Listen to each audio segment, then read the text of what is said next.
Trabajando todavía en el Génesis, pues el siguiente relato, sin ser muy estrictos en el orden y en los detalles, porque hay muchos relatos no escritos que se pueden inferir en el texto bíblico. Pero haciéndolo de manera general, ahora caeríamos en Génesis 6, ¿verdad? En Génesis 6 con el relato del diluvio y Noé y su familia. Bajo la misma línea de interpretación que hemos sugerido previamente, lo más importante de los relatos, sobre todo hablando de estos libros del Pentateuco, lo más importante de los relatos no es la veracidad literal, no es que haya sucedido exactamente como está escrito. Cuando hacemos una interpretación literal de los textos, más bien a lo que tendemos es a la frustración. ¿Por qué no se sostiene? Los relatos de la Biblia no se sostienen de forma literal e incluso se pueden convertir en algo, en la palabra que mata, como mencionaba en el pasado. Con tal de interpretarlo de forma literal, podemos encontrar las bases para apoyar la esclavitud, para apoyar los genocidios. Si nosotros vamos a tratar de defender el texto bíblico en su interpretación literal, después también proyectamos eso en nuestra propia sociedad tan falta de ternura, ¿verdad? Y entonces, si tantos pueblos se merecían asesinatos, los heveos, los jebuseos, los amorreos, pues porque no eran pueblo de Dios, entonces después también con eso vamos y justificamos en nuestra actualidad, pues cómo iba vestida, pues es que se lo buscó, porque esto y lo otro, ¿verdad? Entonces, del texto bíblico, tratando de interpretarlo de forma literal, después nos desensibilizamos ante el sufrimiento en nuestra propia sociedad. ¿Sabes qué? No, eso fue injusto. ¿Sabes qué? Yo sobre eso sí le reclamaría a Dios, sí le preguntaría, ¿en qué estabas pensando? ¿Verdad? Y es el tipo de preguntas que se hicieron todos los profetas, y es el tipo de preguntas que siempre lanzó Jesús. Y como hemos establecido, esta no es una interpretación que demerite la Biblia, que la haga menos valiosa, o que nos introduzca en ofender a Dios. Si nosotros sentimos mucho la preocupación de estar ofendiendo a Dios, hay que considerar también primero si estamos humanizando mucho a Dios. Y como nosotros somos tan susceptibles, ¿verdad?, a que se ponga en tela de juicio nuestra opinión o nuestras intenciones, y como somos tan sensibles dijiste que estoy gorda, ¿verdad? Cuando ni siquiera, entonces humanizamos mucho a Dios, queremos imponerle nuestras características o cualidades humanas, y entonces por eso también tenemos más miedo de ofender a Dios, de blasfemar al Espíritu Santo, de tener preguntas que en realidad signifiquen falta de fe, o falta de oración, o debilidad en nuestra relación con Dios. En realidad el texto está para que nosotros podamos desarrollar este tipo de dudas. Y frente a esa, nos encontramos, frente a eso, con eso en nuestras manos, en nuestra mente, nos encontramos también con menos crisis al momento de leer este pasaje que nos toca en Génesis 5. Es un pasaje conocido, aunque no conozcamos detalles, sabemos sobre esto. Por ejemplo, a grandes rasgos, ¿de qué se trata este capítulo? Sin contarme la historia, nada más soltando algún detalle. Por ejemplo, se trata sobre un diluvio. ¿Qué más? Animales. ¿Qué más? La construcción de un arca. La construcción de un arca. Se está poniendo buena. Sí. ¿Qué más? Selección. Ay, no, porque iba a decir, se trata de un grupo VIP. Un grupo VIP, y ahí empezamos a problematizarnos, ¿verdad? Nombre casto. Ajá, estamos hablando de esa selección, que entonces de qué depende, cómo podemos saber quién es una persona casta o merecedora y quién no, ¿verdad? Porque es lo mismo que estaba mencionando hace rato con, y dijo Dios, vayan y masacren y que no queden animales, ni ancianos, ni mujeres embarazadas. ¿Quién escribió esto? Tarantino, ¿verdad? Una cosa muy sangrienta. Y ya en este relato, antes de las guerras y de las invasiones, empezamos con este asunto. ¿Cómo puedo asegurarme que voy a estar dentro del arca? Y empezamos con sensaciones de terror, que nos hace caer nuevamente en el aspecto de cómo no ofendo a Dios. ¿Cómo no hago preguntas ni digo cosas que no le ofendan? Porque quiero salvar mi vida. ¿Dónde? Quiero estar en la... ¿Dónde compro el boleto? ¿Dónde compro el boleto? ¿Verdad? ¿Cómo me filtro en esa barca aunque sea? Entonces, ¿qué más? Sobre este relato del día. Obediencia. Y si lo extendiéramos, podríamos hacer varias expresiones sobre la obediencia. ¿Cuáles son los límites o cuáles son los elementos que establecen si estamos siendo obedientes o no? ¿Verdad? ¿Cuáles son las problemáticas éticas de obedecer o no? Ciegamente. Ajá. Y todas estas preguntas, usted considere que Dios escucha estas preguntas y dice, eso me gusta. O sea, si yo en mi humanidad soy capaz de decir, esto se está poniendo bueno, Dios lo hace también. Jesús lo hacía también. Se fastidiaba mucho de la gente que seguía las leyes al pie de la letra y le decían, ¿y tú por qué te juntas con estos? Si tú supieras de dónde vienen, que estos son publicanos, pecadores, cobradores de impuestos, prostitutas. Y Jesús decía, ay, estos están tan adelantados, les llevan ventaja en entender el reino de los cielos, por eso me junto con ellos. Eso dijo, nomás lo estoy parafraseando, pero eso les dijo. ¿Verdad? Y también decía, bueno, los que no tienen necesidad de médicos, los que están sanos, pues, que se vayan a su casa, ¿verdad? Si no se siente enfermo, si no tiene necesidad, no me estorbe, ¿verdad? Que estoy aquí conteniendo hemorragias, estoy poniendo torniquetes. Entonces, si usted no necesita médico, hágame espacio que hay otro que viene sangrando, por favor, ¿verdad? Entonces, esto es un festín, hacer este tipo de preguntas que nos ayudan a problematizar creencias, sobre todo porque hay muchas creencias que no sabemos de dónde vienen y que a veces no vienen de Dios, ¿verdad? Que vienen de las crisis de otras personas y nosotros las abrazamos así tal cual porque crecimos con ellas. Entonces hay que problematizar los relatos. No como rebeldes sin causa, queremos la causa, ¿verdad? El arca también se me figura como un proyecto loco, ¿no? Ajá. Un proyecto desde la improbabilidad, así de, ¿para qué estás haciendo un arca? ¿Qué rayos en el desierto? ¿Qué? Sí. ¿No? Entonces, Todos conocen algún desierto y algunos hasta crecieron en él, ¿verdad? Ahora pónganse del lado de ustedes que crecieron en ese desierto y a un tipo que está gastando material, que está talando árboles, que está gastando tiempo, energía ajena en ese desierto, porque como nosotros conocemos todo el relato, ay, pero es que esa gente tan falta de fe, pero es que si estuviéramos de ese lado, es un proyecto loco. y que además es un proyecto loco que no está pensando en gente, sino en animales, ¿no? No van a caber todos ahí. No todos van a caber ahí. Entonces además es como un mensaje de todos arrepiéntanse, pero aquí no nos vamos a caber algunos animales y mi familia, ¿verdad? Luego, ¿cómo queremos justificar que nadie más cabía ahí? Nadie creía, todos eran malos. El capítulo empieza diciendo la maldad en la humanidad creció tanto que, y dice así, Dios se arrepintió de haber creado a la humanidad. Qué cosa tan terrible. Y a lo mejor si lo vemos desde una religiosidad, ¿levantaste la mano? Y a lo mejor si lo vemos desde una religiosidad en la que estamos bien sentados, pues sí, se ha arrepentido de todos vosotros, ¿verdad? Que miren cómo están y en dónde se meten, porque uno siente que está dentro de la barca, ¿verdad? Pero, ¿qué tal si lo hacemos más personalizado? Si nos salimos de la... Que mi mamá me dijera, me arrepiento de haberte parido. Nada más imaginármelo, ella nunca lo diría, pero nada más imaginármelo, mire, es una cosa bárbara. Y sin embargo es algo que muchos escuchan, ¿verdad? Constantemente. De gente a la que le profieren autoridad moral tan profunda y que vienen con esa influencia, esa autoridad dada por la persona. Ni siquiera es una autoridad que tenemos, es una autoridad moral que me dan. Es que es la pastora, tiene que tener razón. Pues es que es mi mamá, o sea, seguramente es verdad todo lo que dice. Y a veces nos aprovechamos de esa autoridad moral que nos da la gente y que nos cree todo, ¿verdad? Y ese es el límite que tenemos que tomar.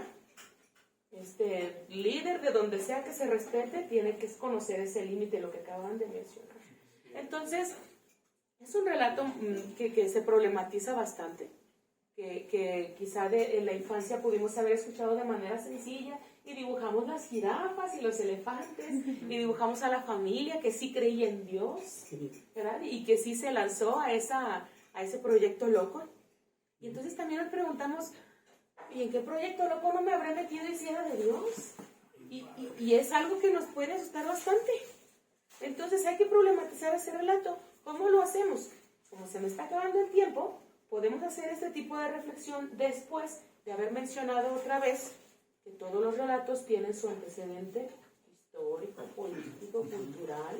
No son limpios, no son cuentitos sencillos, y hasta los cuentitos infantiles tienen sus intenciones, ¿verdad? Hasta con los cuentitos infantiles hay que tener cuidado, porque hay cuentitos infantiles muy coloridos que pueden decir tú vales mucho y mereces respeto, o cuentitos infantiles que dicen y así le fue a la caperuza por desobedecer, ¿verdad? No desobedezcas nunca, así les va, ¿verdad? Hay que tener cuidado, hasta con los relatos infantiles. Entonces, ¿qué podemos mencionar sobre el antecedente de este relato?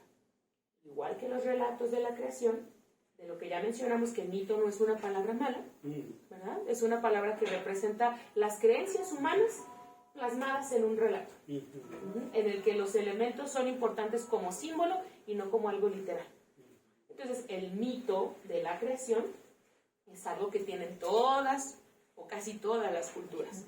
Mencionamos que nuestra cultura prehispánica tiene sus mitos de la creación, también sus relatos de la creación, ¿verdad? Que mencionábamos que qué rico, que finalmente el ser humano que resultó funcional era el que venía mezclado de maíz, del fruto de la tierra y de la sangre divina, ¿verdad? De un sacrificio divino. Entonces también el relato del diluvio, que está en la Biblia, es uno de muchos relatos de diluvio o de inundación que existen. Existen muchos de estos relatos, les voy a mencionar solamente algunas de las culturas que establecen el diluvio universal. El diluvio universal es un relato que aparece en algunas religiones de todos los continentes y no solo en la Biblia. El diluvio universal se puede encontrar, por ejemplo, en los persas, en el que hay una deidad, hay una persona, en cada mito o en cada relato de diluvio hay un hombre o un padre de familia, una persona que es alertada por la divinidad. En las religiones donde hay muchos dioses, entonces todos los dioses se ponen de acuerdo y dicen esto ya no funciona, lo vamos a destruir, y alguno dice, no, esto va a pasar, ármense algo donde se puedan proteger. Era una barca, era un arca enorme, se escondían en un bosque, en el caso de los taínos en Puerto Rico, se escondieron en una montaña, en el caso de los, creo que era de los budistas. Están los persas, los fenicios, están los yezidis, los lituanos, la India. En los Vedas hindúes existe la historia de Manu, un rey de la India, que es avisado por un avatar de Dios Vishnu, que toma forma de enorme pez y le ordena construir un barco con el que se salva de la destrucción. Curiosamente, en esta historia del diluvio, el agua no viene de las nubes, sino que es una crecida oceánica proveniente del fondo del universo. Están los de la China, está en Australia, hay otro relato de diluvio en Grecia, y en América tenemos relatos de diluvio de los mapuches, de los taínos, de los mayas, de los aztecas, de los guaraníes. Y en África también, en el Bajo Congo y en la tribu Musayé de Chad. El diluvio tampoco se entiende como una lluvia que inunda. En el caso del diluvio del Gilgamesh, que es un poema de los persas, ese fue el que influenció a los hebreos. Estamos hablando de los persas, de los pueblos que invadieron. Realmente el pueblo hebreo fue un pueblo errante siempre, por haber sido sacado de su tierra, por haber sido esclavo de un lugar y luego deambular hacia otro lado y volver a ser esclavos. Por eso en el texto bíblico la hospitalidad es tan importante. Uy, se va a poner bueno cuando alcancemos a llegar a Sodoma y Gomorra. Lo importante de Sodoma y Gomorra no es la orientación de cada persona. Lo importante de Sodoma y Gomorra, les voy a hacer spoiler, porque a lo mejor hasta dentro de 2 años llegamos ahí, era la hospitalidad. Saca esos huéspedes para que hagamos con ellos lo que queramos. Ahí no estamos hablando de cariño entre las personas, Estamos hablando de ensañarse. Ese relato estaba ahí para exagerar y decir, acuérdense quiénes son ustedes y de dónde vienen. Extranjeros, advenedizos, sin casa, ¿cómo es posible? Y por eso les lavaban los pies. Y bueno, imagínense. Entonces, aquí en este asunto, en este relato, este pueblo advenedizo, esclavo, que no tenía de dónde, pues no tenía sus relatos nacientes de su propia cultura. Y la cultura que influyó para que ellos crearan su propio relato del diluvio fueron los persas. Entonces, la poesía del Gilgamesh, que viene de los persas, es la que influye, y el Gilgamesh también habla como de una abertura terrestre, en la que las aguas se elevan e inundan. Quizá haya lluvia porque pues, todo lo que sube tiene que bajar, ¿verdad? Pero en realidad es el agua de los propios suelos planetarios. Y sí ha habido registros físicos antiguos de esas aberturas y de esas inundaciones, de donde se explica también el hundimiento de muchas culturas, ¿verdad? Como se menciona la Atlántida y otros más. No es el único. Hay muchos pueblos y muchas culturas que terminaron sumergidas. Entonces, esa fue una manera de explicar también y de darle un sentido a este relato. ¿Dónde encontramos la presencia de Dios en una situación tan catastrófica? ¿Dónde está la mano de Dios? Nosotros necesitamos problematizarlo porque no podemos predicar juicio ni destrucción divina, sobre todo si no somos monistas. Si no somos una cultura monista que diga de Dios viene el bien y también el mal, entonces se problematiza el asunto. Y hay que encontrarle una reflexión, un sentido al texto. Y también por eso es importante que no lo leamos de forma literal, sino que encontremos los símbolos. Ya problematizamos un poco. Entonces ahora, ¿cómo convertimos este texto crítico, este texto caótico y de destrucción, en mensajes de esperanza? Yo creo que eso que dices es como muy importante porque nos preguntabas de qué trata, ¿no? O sea, así de manera general, pues si los primeros capítulos del Génesis hablan de creación, el mito del diluvio habla de la recreación, Exacto. de la esperanza de que ante el caos, ante lo que es destructor, hay siempre una posibilidad de recrearnos, ¿no? Y es muy bello pensar en esa posibilidad, aunque se pierda tu esperanza, aunque aunque mandes al cuervo y no regrese, aunque sigas mandando, el hecho de que llegue al final otra ave diciendo ya nacieron los primeros esquejes de donde podremos alimentarnos, Empieza a haber tierra firme. empieza a haber tierra firme y empieza a haber la posibilidad de vida para nosotros, ¿no?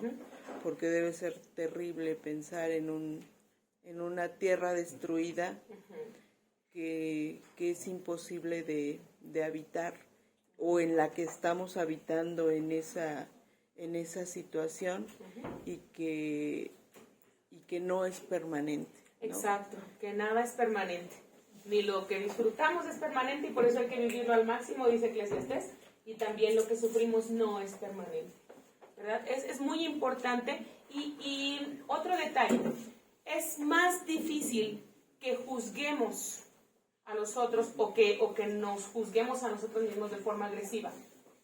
Pero hablando de hacia las demás personas, es más difícil que condenemos gente si simbolizamos los relatos, incluso que son colectivos, que son de mucha gente dentro de nosotros. ¿Qué tal si no se trata de yo estoy dentro de la barca y los demás están fuera de la barca?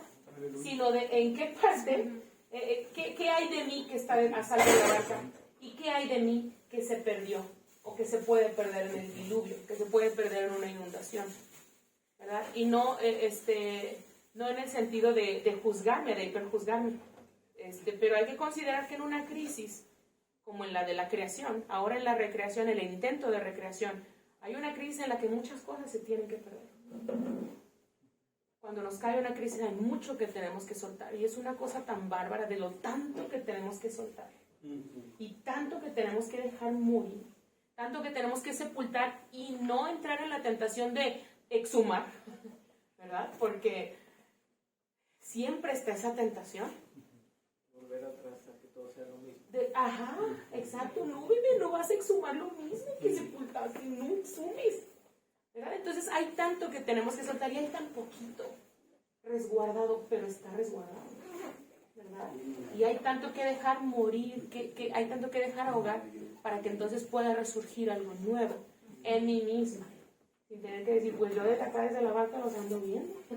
No, soy yo sola. Lo que de mí se tiene que hundir y lo que de mí se queda resguardado y que se tiene que ir capacitando en lo que vivo mi duelo, pero lo que se tiene que ir capacitando para cuando haya los primeros esquejes. Y entonces mi proyecto loco o ese proyecto loco que Dios me propone se convierte en algo que tiene sentido, ¿no? Sí. Que aunque no lo veamos con sentido al principio, dices, pues este proyecto loco está padre, ¿no? ¿Qué me estás diciendo? ¿Que voy a poder vivir sin esa persona? Resulta que estoy afuera, pero que también estoy adentro, Ajá, ¿no? Exacto. Sí, es un proyecto loco esa barca. ¿Qué me estás diciendo? O sea, yo me siento bien porque tengo que ir a terapia. Yo me siento bien porque tengo que acercarme más a Dios. Yo estoy cumpliendo todos los requisitos eclesiales. ¿Por qué voy a estar en peligro? ¿Por qué voy a tener que aprender qué tienes que enseñarme? ¿O qué tienes tú que enseñarme? ¿Verdad? Me tocó mucho. No me lo decía literalmente, pero ahora yo te di en pañales, por favor. Sí, entonces necesitamos ir construyendo esa barca, ¿verdad? Y es más importante verlo entonces de manera simbólica, sin aferrarnos a la literalidad del texto. Todas las culturas tienen su relato de diluvio, de inundación. Y todas tienen un elemento bello que la nuestra no tiene, o la bíblica no tiene. Por ejemplo, en el caso griego, ya con esto voy terminando, porque el tiempo, no como queja, sino como responsabilidad, ¿verdad? El tiempo.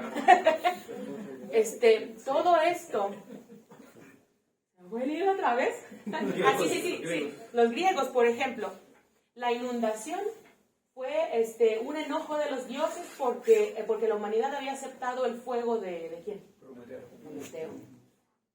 Entonces, como habían aceptado el fuego de Prometeo, pues ahora con agua, para que les duela, ¿verdad? Y se les apague su fuego de Prometeo. Ajá. Y luego, por ejemplo, en una de América, debe ser la azteca o la maya, de todas las que mencioné, son 2 serpientes las que batallan, 2 serpientes deidades las que pelean. Una serpiente que dice, esto se acabó, se destruye, esto está podrido, lo acabamos. Y otra serpiente que dice, no, esto está bonito, ¿por qué lo vamos a destruir? Y entonces en esa lucha, la serpiente que quiere destruirlo todo desata la inundación. Y la otra serpiente es la que por lo menos alerta, protéjanse, escóndanse, ¿verdad? Ninguna inundación interna se va a llevar todo al 100%. Algo sobrevivió. La preservación de la vida. Al principio no lo vemos. Porque hay muchos gritos fuera de la barca. Porque hay muchas solicitudes de auxilio. Porque hay mucho olor. Porque hay mucho aislamiento. Pero nunca se va el 100% en una inundación. Y pronto crecen brotes. Gracias. Gracias.